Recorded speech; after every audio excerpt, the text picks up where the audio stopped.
Hello everyone and welcome back to our emergency series. Today is day 18, Mayday 18, and today we're talking about thunderstorm penetration and severe turbulence. So today we'll look at what to do if you ever find yourself in a thunderstorm, and even better yet, how to avoid putting yourself in this situation to begin with. Now this is another one of those emergencies, kind of like VFR to IMC, which don't just come out of nowhere. You've probably already made a series of sketchy decisions that have put you into this situation to begin with, right? Maybe you had hoped to make it through the gap in the line, or you had hoped to pick your way around the buildups while flying through a convective SIGMET and then the whole thing just closed in. Or maybe you saw a line coming, but you had hoped to make it to your destination before all the thunderstorms did. So, okay, hoping is never a good plan. But whatever series of decisions got you here doesn't matter at this point. Your only goal at this point is to survive and to exit the thunderstorm. So one of your biggest concerns here is to not break the airplane apart with the updrafts and downdrafts. So you need to slow down to maneuvering speed. And even maneuvering speed might not protect you 100%, right? The airframe isn't really meant to handle all the negative G's produced by the downdrafts, and overstressing the airframe can still occur. So your best bet is to fly the correct speed and limit the control inputs. So then what is the correct speed? Just slowing down to maneuvering speed? So the maneuvering speed is calculated at max weight for your aircraft. So if you are at max weight, then that is the speed, yes. But if you are lighter, then your maneuvering speed actually decreases as your weight decreases. So if you fly the plane and you have a light load, then flying the published maneuvering speed will actually be above the real maneuvering speed for your weight. So there are different tools online for calculating your actual maneuvering speed at different weights. Once you know your speed, you still want to fly some speed below that to account for gusts, right? Which could increase your airspeed.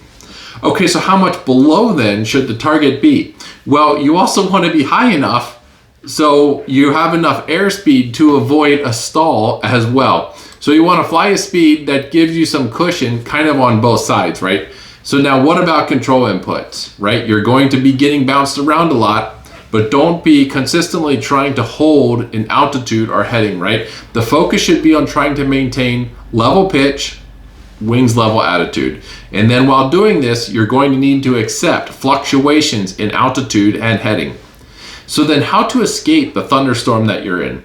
Well, general consensus is to tighten your seatbelts as much as possible and just continue flying straight through it.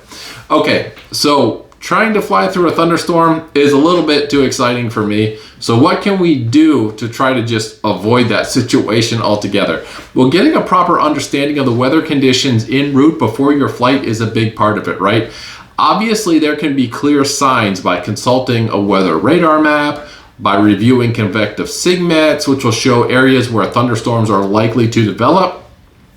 And of course, referencing METARs and TAFs at locations along your route of flight can also help show if convective activity is forecasted in various areas, right? So all of that is well and good in the planning phase. But we all know how accurate forecasts can be, and it's possible nothing was even forecasted and they start to pop up, right?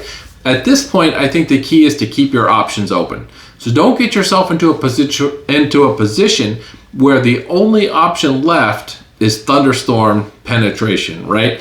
If they start to build and it looks like a line is forming, it's better just to get on the ground, wait it out, rather than risk trying to punch through a hole or a weaker looking section of the line, right? And of course, if you do find yourself navigating around them, keep a good distance away, at least 20 miles is recommended, so you can be clear of all the hail and other adverse conditions.